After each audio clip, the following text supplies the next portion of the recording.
Did you know that this is Employee Appreciation Week? So how can you make sure that your efforts are appreciated at work? More importantly, how can they be reflected in your paycheck? So here with tips for getting the raise that you want is communication expert and speaking coach Neil Gordon. Good morning. Thank you so much for being here. Thank you both for having me. So we're very interested in this, just so you know. Sure you are. Okay, so you say it all starts with a big idea. What does that mean? What we have to remember when it comes to communication, not just with our bosses, but in general, is that effective communication values the recipient over the sender. And so we want to go in when we're having conversations with our bosses to think about how our work can better impact their life and better impact the company as a whole, because a company's value is ultimately defined by how much we positively affect the company's bottom line.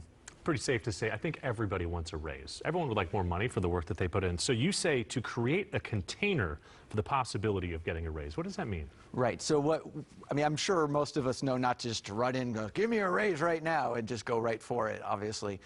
But there's a pretty soft touch in making sure your boss knows that it's on your mind without it being a hard ask, planting the seed. So this container is basically a way to go in and have a conversation with your boss saying, I would very much like to be considered for a raise. I'd like to thrive at this company and have as big of an impact as possible.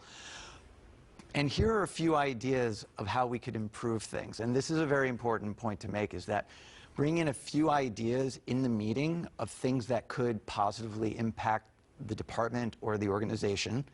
And when you do that, you ask them for feedback on what's the best of these ideas, and then go off and implement it yourself without needing their support on it.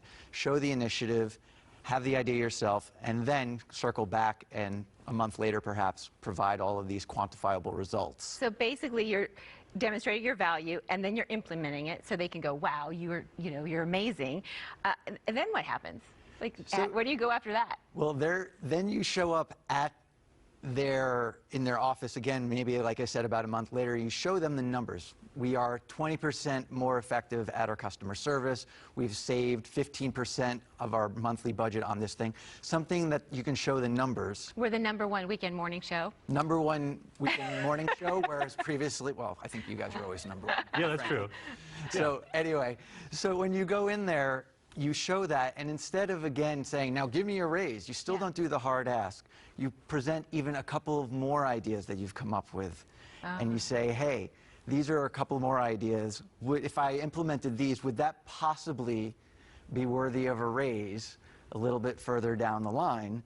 And maybe they are a little squeamish about it or whatnot, but it's not a hard binding contract. It's just to try to get some sort of well, we'll see what happens. And you've planted the seed, and you're continually making them aware of the impact you've had, rather than just hoping and praying that they notice you someday. Right. Can I check you real quick? Because I think you're taking the nice approach. Don't you think bosses would kind of pounce on that? Like, they were just given some tips as to how to ask for a raise. Like, what would you say to the person that says, you know what, I'm going to go in there with an ultimatum. I work really hard. I show you my results. If you don't give me this money, I'm going to go work for your competitor. Isn't that the way to do it? There are obviously no hard and fast rules to communication. That being said, it also comes down to the values that you have and your company has. That if you are at a company that really seems to want to treat people well and are wanting to notice things in that sort of way, I would recommend that if you have those values as well, that you have this still softer approach. If it's in more of this Wolf of Wall Street, dog-eat-dog kind of environment, then you might actually need to know your audience in that regard and adapt your tone. But I would imagine that if that's the case, you would probably have to adapt in other ways, not just in how you ask for a raise, but in how you show up in the workplace day to day. Like showing results. Showing results is always going to be a key part. But no matter what, always remember to make sure that the results are known, especially when they're clear that it was your idea that led to those results. Right. And if it doesn't work, before you answer that, for me, if it doesn't work, you still have to go in, not with your tail between your legs, not with an attitude. You got to go in and show them, really who you are, your integrity. But if it doesn't work, then what? Then what I also suggest you do is bring in a few theories as to why it might not have worked, and then perhaps provide a few modifications to the original idea to try different things, because that agile thinking is really going to be the currency of the next 20, 30 years in the workforce, is just being able to adapt and change the way you're going, because the marketplace changes so quickly day to day. We are running out of time really quick. For more communication tips from Neil Gordon, you can find him online at neilcanhelp.com. KTLA 5, LA's very own.